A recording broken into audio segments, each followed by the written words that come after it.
dyan ng kalahating milyon. Kailangan ko kasing bayaran yung napanalo ng pera ni Rachel sa contest para di matuloy yung pag-artista niya. Kailan mo ako babalikan? Lahat na lang ba ng babae pagdududahan mo? Kilala ko rin ang asawa ko. Pinagpaplanuhan pa lang niya, alam ko na. At nagre-request pala si Mayor kung pwedeng samahan niyo siya sa dinner? Nay, kasi parang iba yung paghanga sa akin ni Mayor eh. Takot lang nun kay Ma'am Rowena. Hihintay na po kayo bisita. Ate Carmen. Order na tayo. Gutom na ako. Wait up.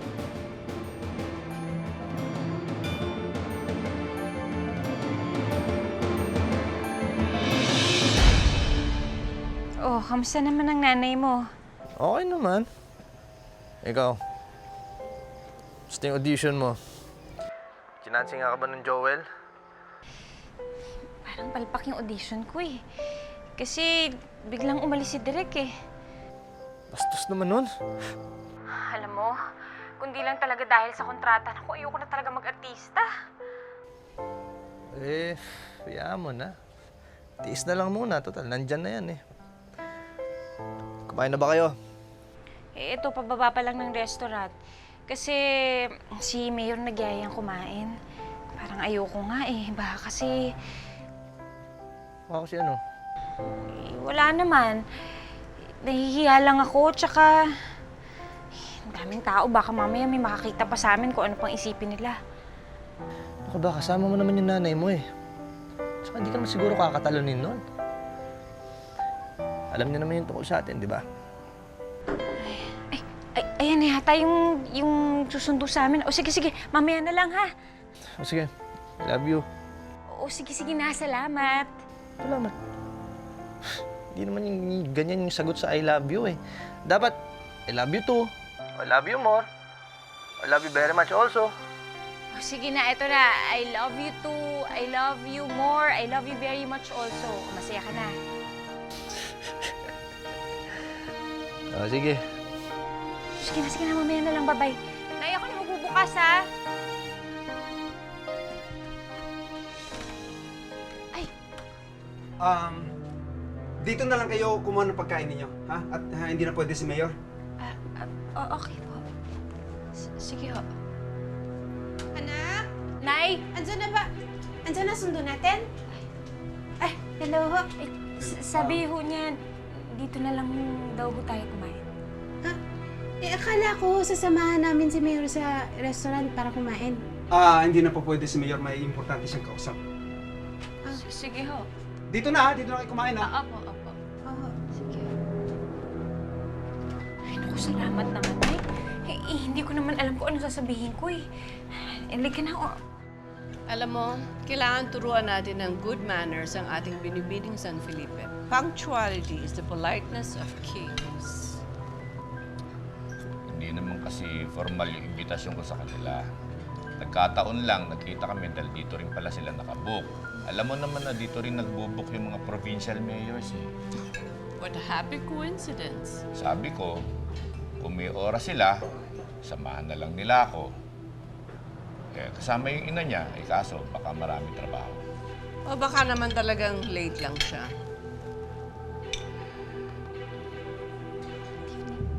Rachel! Iha! Ma'am Rowena. Wow! Ang ganda-ganda mo pagka pala na nakaayos ka. Ma'am, pasensya na po kasi may gustong pagkain si nanay na wala dun sa menu ng hotel, kaya ako bumaba dito. At saka, hinahanap ko rin po yung producer. Eh, di dapat pala din ko po yung invitation ng aking asawa to join us. Nasaan na nga pala nanay mo? Eh, sabi po kasi... Falcon, samahan mo na si Rachel para bumili sa labas. Yes, No, Mayor. of course not. That's silly. She's going to join. Ako ang pipili ng menu para sa kanya. I will help her, okay? Ma'am, salamat na lang po, pero kaya po talaga... Of course not. Gusto ko makilala ang bagong artista ng San Felipe. Doon tayo sa table na yon. Ma'am Rowena, Excuse me, baka po darling. na-istorbo ko po yung pagkain Of ninyo. course not. Talaga, Iha. Paupo ka. Waiter. Sit down. Waiter, menu please.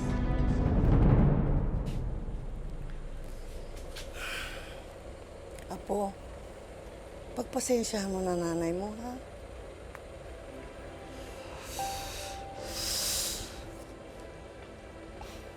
Nanay ko siya.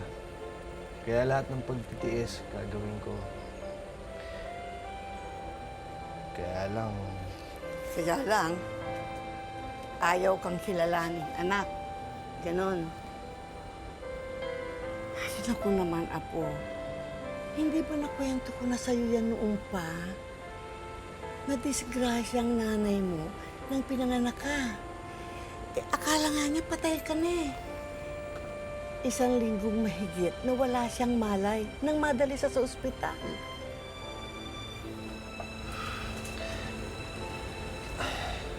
tanggap ko naman hong malayo talaga yung loob niya sa akin eh. Lalong lang talaga sumasakit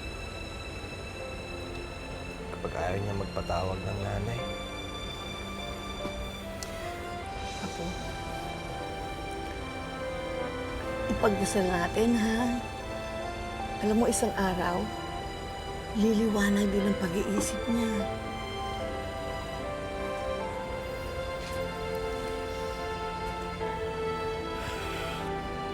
Oh, kaya pala nanay mo eh. Mukhang maayos naman. Sige na, kausapin mo na.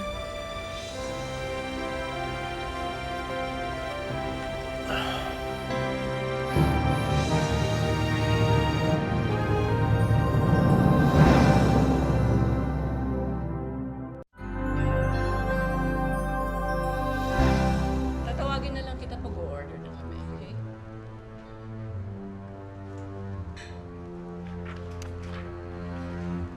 Now, for appetizer, I would suggest either soup or salad. Caesar salad is very good.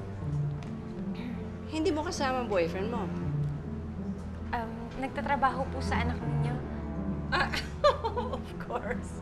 How silly of me. Mahilig ka ba sa shrimp? Masarap dito ang gambas. Medyo maanghang lang nga. Sabi sa akin ni Jonathan, magpapakasal daw kayo?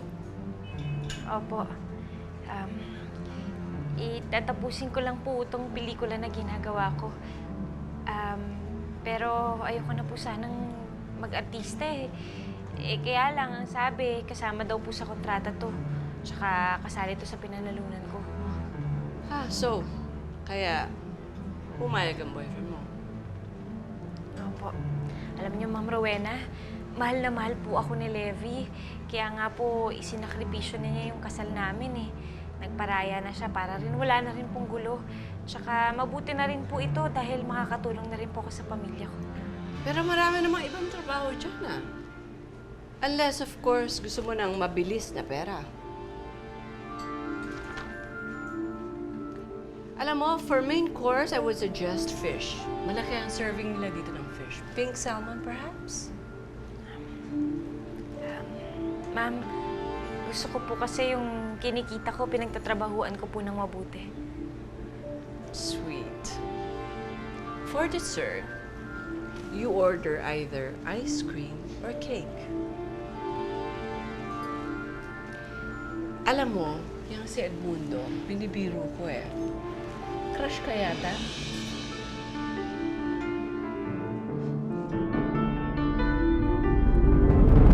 Nay, ikakasal na ho kami ng nobya ko. Ngayon ho, kailangan ko sana namin ng birth certificate ko. Nagtanong na nga ako sa NSO sa Maynila, kaso nang wala ako talaga eh. Baka ako naaalala ninyo kung kailan at saan ako pinanganak. Sa San Felipe ako nagsilang ng anak ko. Wala ako talaga eh. Sino ho ba talaga ang tatay ko? Mahal niya ako. Mahal na mahal niya ako. Sino po? Hindi pwede. Bawal. Bawal? Anong bawal? Bawal. Bawal may makaalam.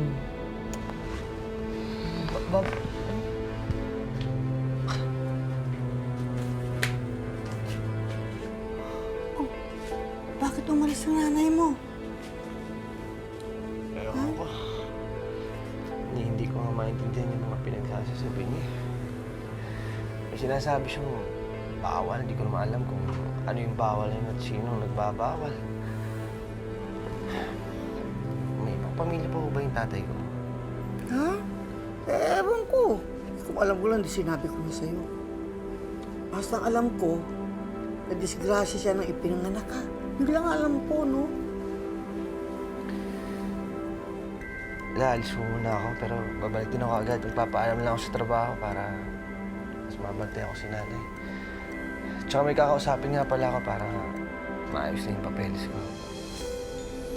O sige.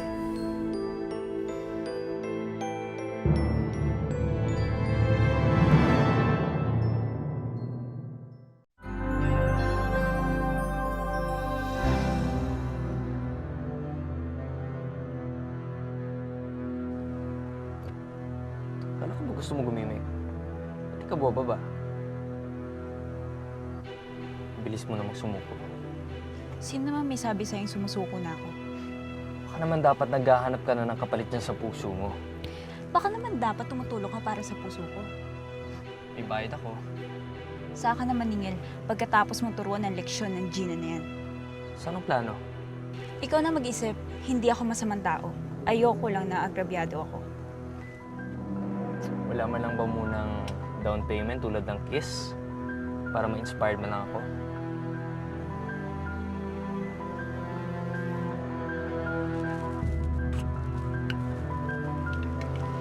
The kiss I can give away. Pero ang puso ko, kay Jonathan na. Now, work. Should I order for two? Nakakahiya naman po. Nonsense. Alam nga naman maghati kayo ng nanay mo sa order mo. Ma'am Rowena, hindi po yun. Ang sinasabi ko po yung tungkol po kay Mayor Guatlo, yung may gusto po siya sa akin. Rachel, maganda ka. Bata pa at inosente. Kahit sino makakagusto sa'yo. Ang mabuti pa po, iiwas na po ako habang maaga pa. Ayoko po ng gulo. Sinasabi mo lang yan dahil hindi ka ba niya nililigawan. But you know what? Don't worry. I know my husband. He works on this life kung makakalusot. Paano kung ligawan ka nga niya?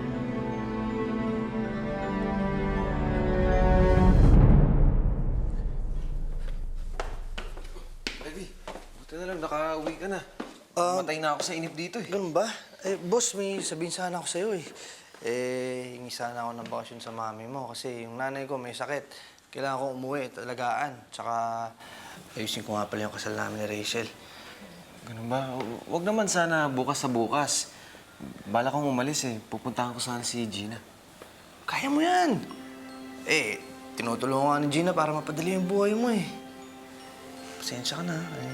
Kailangan lang talaga eh. Sige, basta turo mo na lang sa akin kung paano mapunta rin. Ha? Ang lakas talaga ng tama ni Gina sa'yo, boss. Biruin mo ha. Pareho pa tayong tipong mag-amo.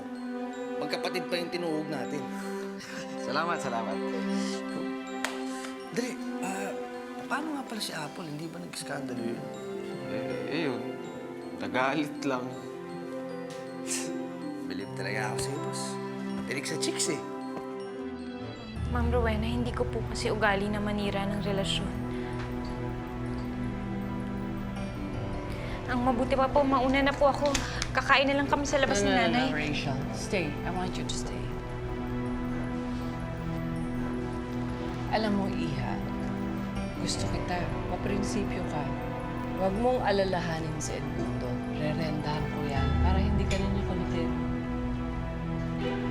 Well, how's your work with the rec? Nakakakaba nga po eh. Kung maisipin yan, mabait si Direk. Ang gusto lang niya, sumusunod sa kanya. Ganyan naman talaga mga tao eh. Mabait sa kapwa nila, basta't hindi sila sinusuway. Alam mo, hindi ba, na in-offer sa akin ang mother role doon sa pelikula mo? Well, I've decided na tanggapin na yung offer para matulungan kita. Alang-alang sa'yo. Talaga po. Naku, salamat po. You're welcome, Iha.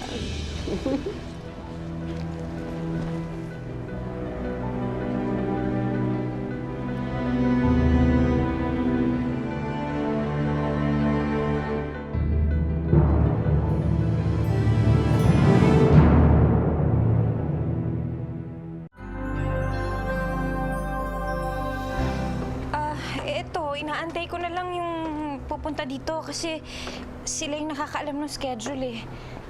Pero ang pagkakaalam ko, bukas daw yung press con. Ay, ayan na yata. Sandali lang ha. Oh, mamaya na lang ha. I love you. Okay, bye-bye. Sandali lang.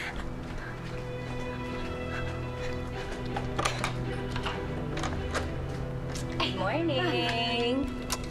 Naku, Rachel, canceled yung schedule mo for the day. So, pwede ka magpahinga the whole day. Unless gusto mo mag-shopping for clothes. Bakit po canceled? Kasi marami pa silang inaasikaso. Una, naghahanap sila ng artista na gaganap bilang nanay mo. Tsaka yung venue for the press conference, hinahanap pa rin eh. Pero nakausap ko po kasi kagabi si Ma'am Rowena Guadlo. Ang sabi niya, tatanggapin niya na daw po yung role. Actually, Rachel, nagbe-breakfast meeting sila today. Tatawagan na lang kita pag may mga pagbabago. Okay? Maghanda ka na, tapos mag-shopping tayo. I will be downstairs, so just call me when you're ready, ha? Sige po. Alright, good morning. Po.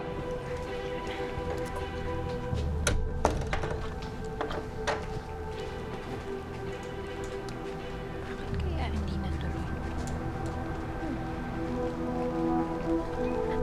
Nay?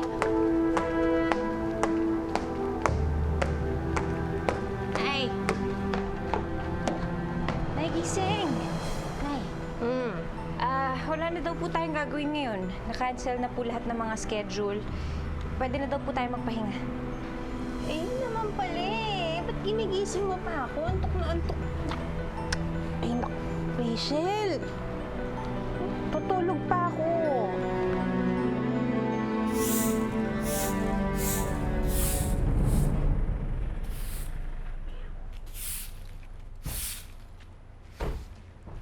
Miss, kilala mo na ako, di ba? Ikaw ba yung bagong taga-deliver ng pandesal? Kanina pa kasi kita hinihintay. Kanina yung pandesal, asan na? Dala mo ba? Funny siya, Ano ba kailangan mo? Simple lang. Kayang-kaya mo. Mamili ka ng kaibigan mo, Yung tama lang sa'yo. Makaka-level mo lang. Yung mababa. Ano ka ba talaga? Sugo ni Apple? Kaibigan niyo lumalapit sa akin, siya pagsabihan niyo. Sakitin kasi yun eh. Tsaka mahinang takbo ng utak mo sa dami ng gamot na ininom nun. Alam niyo, ganito na lang. Sabihin niyo dun sa kaibigan niyo, si Apple, siya ang humarap sa akin at sabihin niya yun sa mukha ko. Hindi pa ako tapos sa'yo, Ano ba? Kanina ka pa, Kanina ka ba? Bitawan niyo! Bitawan niyo nga ako! Ano ba? Bitawan niyo! Ano ako, parang kabuti na lang na bigla na sumulpot sa araw, ganun ba?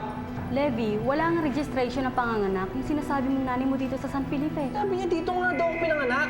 Anong ospital o sinong kumadronan? Teka, kung walang record ang nanay mo dito, subukan natin ang tatay mo. Anong pangalan ng tatay mo?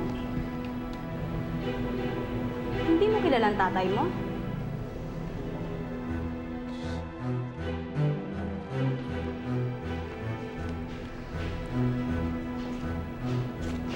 Anong kailangan na kausapan? Wala ho siyang birth certificate. Magpapakasal daw kasi. Eh, wala hong nakarehistro dito eh. Wawalisin ko kayo! Makinig ka sa akin! Maingay ka! Ha? Bitawan niyo!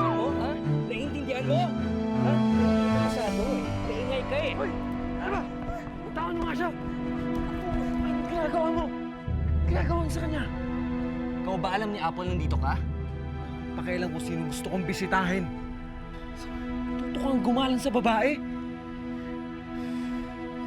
Alam nyo, kayong tatlo, sa susunod na makita ko kayo, umaaligid dito, manghihiram kayo ng mukha sa kalabaw sa bukid, sa tantatan nyo. Umalis kayo dito! Umalis kayo dito! Alis! Umalis kayo dito! Alis! Sige pa. Ano ba? Saan kayo babalik?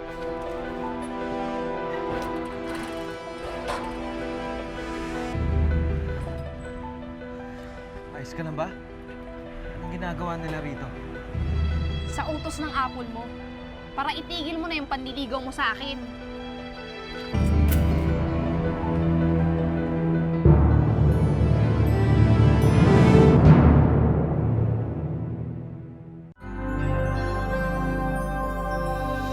Direk, may nakuha ka na bang ina na magpo-portray para doon sa pelikula mo?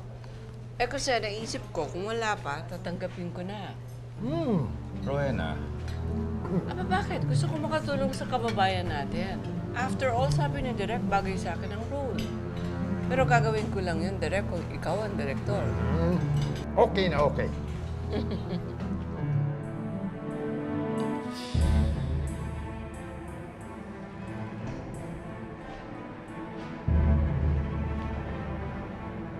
Tama ko pala nga mayor ng San Felipe. Naayos na ang record ng City Hall. Marami din ako naisip kung bakit nawala ang record mo. Maaaring nagkamali ang nanay mo sa pagsabi mo sa San Felipe ka pinanganak. Ginawa niya pa sinungaling yung nanay ko. Pag sinabi niyang dito ako pinanganak, dito ako pinanganak. Matutulungan kita. Dino, salamat na lang ako.